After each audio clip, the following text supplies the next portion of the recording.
Mother వైపు వచ్చేటప్పటికి మనకి ట్విన్ ప్రెగ్నెన్సీస్ ఎలాంటివి అయినప్పటికీ mother has to take that extra nutrition so that బేబీకి ఆ బ్లడ్ సప్లై ద్వారా వచ్చే న్యూట్రిషన్ మనకి అడక్వేట్గా షేర్ అయ్యేటట్టు ఉండాలన్నమాట.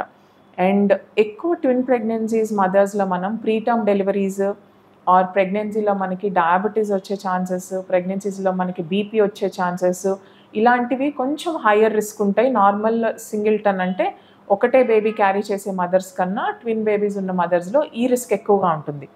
అందుకని మనం కొద్దిగా మదర్ని క్లోజ్ మానిటరింగ్ చేస్తూ ఉంటాం.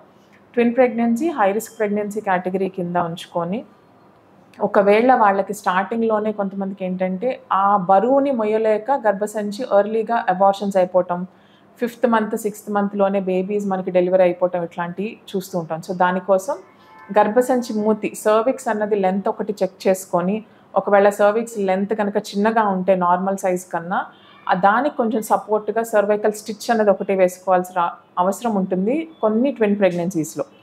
అలానే వాళ్ళకి extra hormonal support so that ఆ ప్రీటర్మ్ లేబర్స్ ఏవైతే ఉన్నాయో మనం అది అవాయిడ్ చేయడానికి, ప్రివెంట్ చేయడానికి మనం హార్మోన్ సపోర్ట్ కొంచెం ఎక్స్ట్రా ఇవ్వాల్సిన అవసరం ఉంటుంది ట్విన్ మదర్స్కి.